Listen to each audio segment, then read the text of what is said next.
Good morning बच्चों।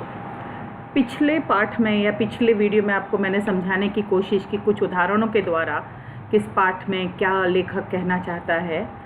इस पाठ का मैं विस्तृत सार अर्थात समरी के रूप में इसको समझाने की कोशिश करूँगी।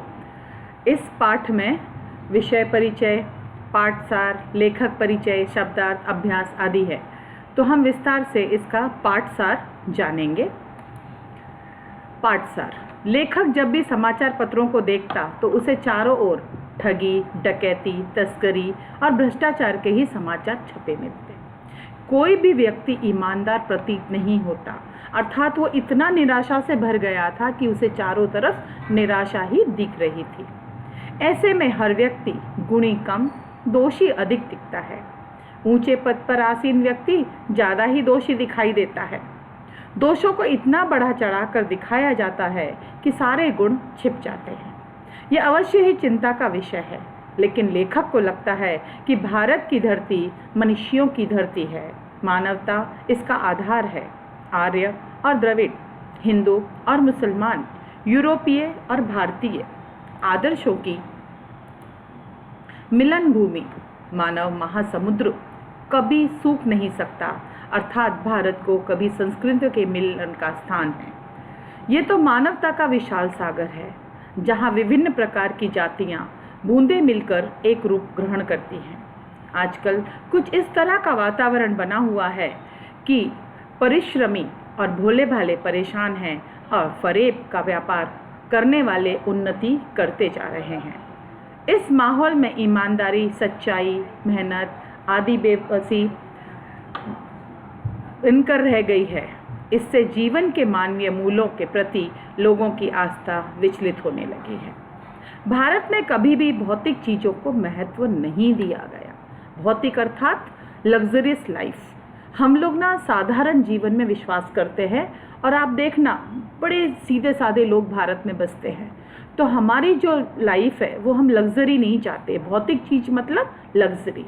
यहाँ मनुष्य आंतरिक भावों को ही विशेष माना गया है। भले ही लोगों के हृदय में लोभ, मोह, काम, क्रोध का भाव रहता है, परंतु उन्हें प्रधान न मानकर वो अपने मन को उनके इशारों पर चलाना उचित नहीं माना गया, बल्कि संयम से उन्हें बांधने का प्रयास किया गया है। इस देश में करोड़ों करोड़ों गरीबों की हीन अवस्था दूर करने के लिए कानून बनाए जाते हैं। हीन अवस्था अर्थात गरीबी उनकी, उसके लिए बहुत सारे कानून बनाए गए, लेकिन पता नहीं उन तक सभी चीज़ें पहुंच पाती हैं या नहीं। जिनका लक्ष्य कृषि, उद्योग, वाणिज्य, शिक्षा और स्वास्थ्य बेहतर बनाना होता है। गरीब लोगों के लिए या किसानों के लिए बहुत सारी सुविधाएं दी जाती है, बहुत सारे प्रयास किए जाते हैं, उनके लिए कानून भी बनाए जाते हैं, लेकिन फिर भी उन तक सभी चीज़ें नहीं पहुंच पाती। कृषि में भी बहुत सारा सहयोग दिया जाता है, उनको ऋण दिया जाता है ताकि वो अच्छी कृषि कर सकें।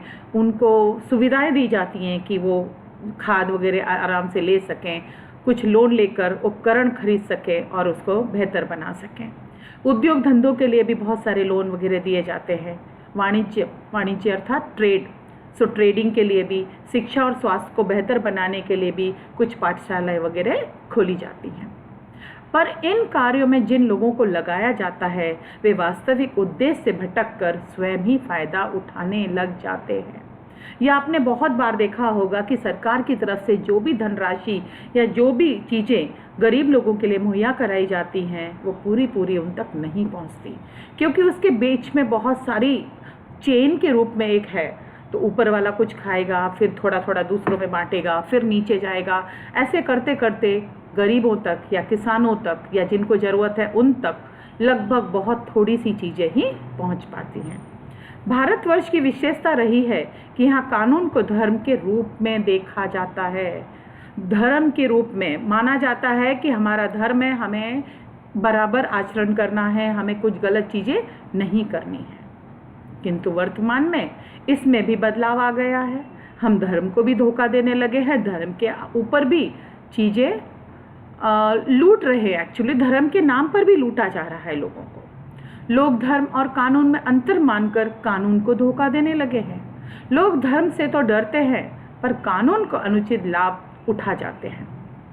कभी कभी मन में आता है कि हमारे धर्म में ये नहीं लिखा है, लेकिन कानून की बेड़ियां हम हमेशा तोड़ते रहते हैं। ऊपर से भले ही चाहे कोई कुछ भी कहे, धर्म सदा कानून से बड़ा ही रहा है।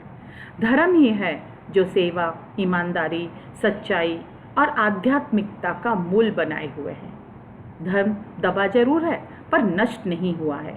मैंने पहले भी आपको समझाने की कोशिश की थी कि आप अपने मन से पूछिए कि हमें क्या करना है और क्या नहीं करना है। हम देखना, कोई भी जब रास्ते पे निकलते हैं, बस में हो, गाड़ी में हो, साइकिल पे चल रहे हो, कहीं भी कैसे भी चले जा रहे हो, आपके आसपास मंदिर, मस्जिद कुछ भी दिखाई देता है, न चाहते हुए भी हमारा शीश उस तरफ झुक जाता है, हमारी आंखें उसको सलाम या नमस्ते करने की कोशिश करती हैं।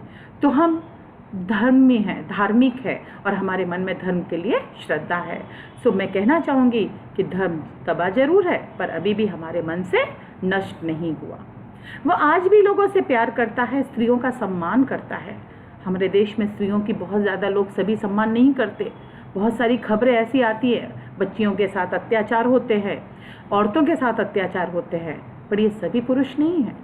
बहुत सारे लोग के मन में, सभी के लोग, मैं तो कहूँगी 90% लोगों के मन में स्त्रियों के प्रति सम्मान है, उन्हें देवी का रूप समझा जाता है। झूठ और चोरी को पाप समझा जाता है। इस पर मैं एक उदाहरण देना चाहूँगी कि झूठ और चोरी को पाप समझा जाता है। आप एक छोटा सा उदाहरण देख कर देखिए कि आपके मन में लालच आया या आपको किसी की चीज़ बहुत ज़्यादा अच्छी लग गई, और बहुत बार होता है कि हम उस चीज़ को ले लेते हैं या चुरा लेते हैं। बहुत सारे बच्चों में ये आदत होती है। हमने वो चीज़ चुरा तो ली, उस समय हमें लगा कि ये चीज़ मेरे पास होनी चाहिए इसलिए मैंने ले ली, लेकिन आप देखना उस चीज़ को आप अपने घर ले जाइए, अपनी चीज़ों के बीच में रखिए, तो आपको पहले तो जितनी बार आप उस चीज़ को देखोगे तो आपको डर लगेगा ये मेरी नहीं है, और जितनी बार उस चीज़ को देखोगे उतनी बार आपका मन आपको एहसास दिलाएगा कि आपने क्या किया है, आपने चोरी की है। और चोरी करके क्या किया है? चोरी करके आपने पाप किया है। उतना ही नहीं, आप अपने मम्मी पापा से, घर में और भी जो भी सदस्य होंगे उससे उस चीज़ को छुपाने की कोशिश करोगे। उस चीज़ को कभी स्कूल में या पब्लिकली आप उसको लेके लाओगे ही नहीं, क्योंकि आपको डर लगा रहेगा कि जिसकी मैंने चोरी की या जिस वो इंसान को जानते हैं कहीं वो उसको देख न ले। इसकी वजह से क्या होगा कि वो जो चीज़ है वो आपको हमेशा मन में चुभती रहेगी कि कहीं मेरा पोल खुल न जाए और कहीं मैंने कोई गलत काम तो नहीं कर दिया। इसलिए झूठ और चोरी को पाप समझा जाता है। समाचार पत्रों में भ्रष्टाचार के प्रति इतना आक्रोश यही सिद्ध करता है कि हमें चोरी नहीं करनी चाहिए। हम ऐसी चीज़ों को गलत समझते और उन तत्वों को अहमियत भी कम करना चाहते हैं जो गलत तरीके से धन व मान संग्रह करते हैं। तो हमें गलत तरीके से धन मान संग्रह नहीं करना चाहिए। ऐसा करने से एक न एक दिन हमारी पोल खुल जाती है और हमें परेशानी का सामना करना पड़ता है। उन तत्वों की अहमियत भी कम करना चाहते हैं जो गलत तरीके से धन व मान संग्रह करते हैं। लेखक बुराई का पर्दाफाश करना अच्छा समझता है, पर किसी के आचरण के गलत पक्ष उजागर करते हुए रस या आनंद लेना अच्छी बात नहीं समझा जाता। हम कभी कभी क्या करते हैं कि दूसरों के उसमें बड़े खुश हो जाते हैं कि ओहो उससे गलती हो गई, ओहो उसने ये गलत काम कर दिया, तो ऐसे हम बड़े दुखी हो जाते हैं। वास्तव में अच्छाई को रस लेकर उजागर करना चाहिए। अच्छी बातों को उजागर करने से दूसरों के मन में अच्छी भावनाएं जागृत होती हैं। यदि हम दूसरों के प्रति उनको बताएं कि तुमने बहुत अच्छा काम किया है तो हमारा मान सम्मान बढ़ेगा। इसी संबंध में एक घटना के बारे में लेखक बताता है कि एक बार टिकट लेते समय उसने टिकट बाबू को गलती से 10 की जगह 100 का नोट थमा दिया। 100 का नोट थमा दिया, जबकि टिकट कितने की थी? सिर्फ 10 रुपये की। अब आजकल क्या होता, यदि मुझे 90 रुपये मिल जाए तो शायद मैं अपने पर्स में रख लूँगी, लेकिन टिकट बाबू जो थे वो जल्दी से गाड़ी में जो पैसेंजर था वो गाड़ी में आकर बैठ जाता है। कुछ देर बाद वही टिकट बाबू 90 रुपये हाथ में लेकर बोला, ये अपने रुपए ले लीजिए। उस समय टिकट बाबू के चेहरे पर संतोष की गरिमा देखते ही बनती थी। मैंने अभी आपको एक चोरी वाला उदाहरण दिया था कि आप चोरी करोगे तो आपके मन में बड़ी दुविधा रहेगी, लेकिन यदि आपने चोरी की हुई चीज़ और दोबारा वहीं रख दोगे तो देखना आपको बड़ी संतुष्टि मिलेगी और ऐसा लगेगा ओहो मेरे सिर से कितना बड़ा बोझ हट गया। मैंने जो गलत काम किया था वो गलती मेरी सबके सामने नहीं खुलेगी क्योंकि मैंने उससे पीछा छुड़ा लिया है। दूसरी घटना के अनुसार लेखक सहपरिवार बस में यात्रा कर रहे थे। बस एक जगह पर खराब हो गई जहाँ से 10 मील तक कहीं आबादी नहीं थी। कभी कभी ऐसी घटनाएं घट जाती हैं, हमारे साथ भी घटी हैं, बड़ी अजीब घटनाएं घटी हैं। और स्पेशली जब रात के समय ऐसी घटना घट जाए तो हमारा तो दिवाला निकल जाता है, हमें बहुत डर लगता है। बस के कंडक्टर ने, बस के ऊपर एक साइकिल रखी हुई थी, तो बस के कंडक्टर ने एक साइकिल उठाई और चलता बना, बिना कुछ किसी से कहे वो वहाँ से निकल पड़ा। लोगों ने समझा दाल में कुछ काला है। कोई 2 दिन पहले यही डकैती की बात करता था और कोई कुछ कहता था। लेखक सहपरिवार था, परिवार के साथ था, इसलिए मुझे और ज़्यादा डर लगने लगा। बच्चे पानी पानी चिल्ला रहे थे, पर तो पानी वहाँ का उपलब्ध होता, तो पानी वहाँ नहीं था। लगभग 1.5 घंटे के बाद कंडक्टर दूसरी खाली बस लेकर वापस आ गया। जो कंडक्टर साइकिल लेकर वहाँ से निकल गया था, सबको लगा कि वो उन्हें धोखा दे रहा है और कुछ दाल में काला है, वो डकैतों के ग्रुप को लेने गया है, उनके ऊपर डकैती होगी। वो कंडक्टर वापस आ रहा है सामने से, और वो भी क्या लेकर आ रहा है? एक खाली बस लेके आ रहा है। तो जो बस में बैठे हुए लोग थे उनके मन में निराशा आ गई थी, उनको डर लगने लगा था।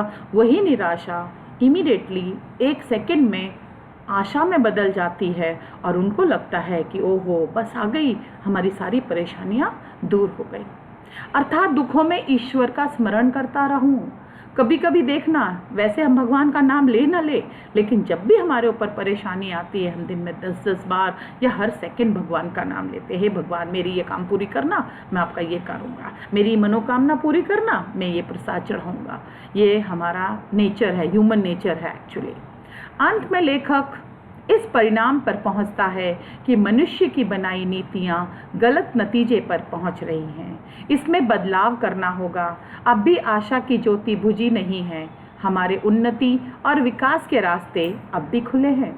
अतः मानव को निराश होने की आवश्यकता नहीं है।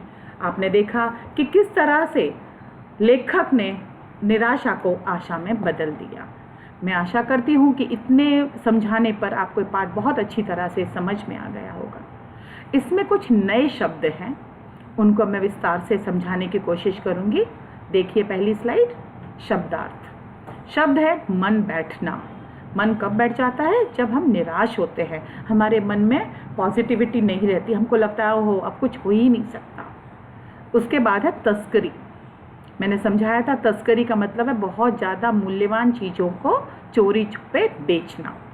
तो मूल्यवान जैसे हाथी के दांत हो गए, जंगल की महंगी वाली लकड़ियाँ जैसे चंदन वंदन होता है, उनको बेचना। अतीत अर्थात बीता हुआ समय। निरीह जिसका कोई सहारा न हो, बिना सहारे के हो। आस्था विश्वास, भगवान में जिस तरह से हम विश्वास करते हैं, आस्था करते हैं, अपने माँ बाप पर विश्वास करते हैं, आंख बंद करके हम अपने माँ बाप पर विश्वास कर लेते हैं। भौतिक, मैंने अभी आपको कहा था लग्जरियस बनावटी चीज़ें जिनके एक्चुअली हमारी लाइफ में इतनी ज़्यादा अहमियत नहीं है, पर फिर भी हमें सब कुछ चाहिए। संयम नियंत्रण, सुचारू सही रूप से परफेक्टली करना किसी काम को। आध्यात्मिकता धार्मिक, हम सब लोग आध्यात्मिक हैं, हमारे मन में भगवान वास करते हैं, हम जो सोचते हैं धर्म के लिए सोचते हैं। आक्रोश गुस्सा, बहुत ज़्यादा गुस्सा हो जाना। प्रतिष्ठा इज्जत, वंचना धोखा। दोषोघाटन, कमियों को दिखाना, अपने दोषों को, हमें आदत है, ह्यूमन नेचर है कि कुछ भी हो जाए हम दूसरे के दोषों को बड़ा चढ़ा के बोलेंगे।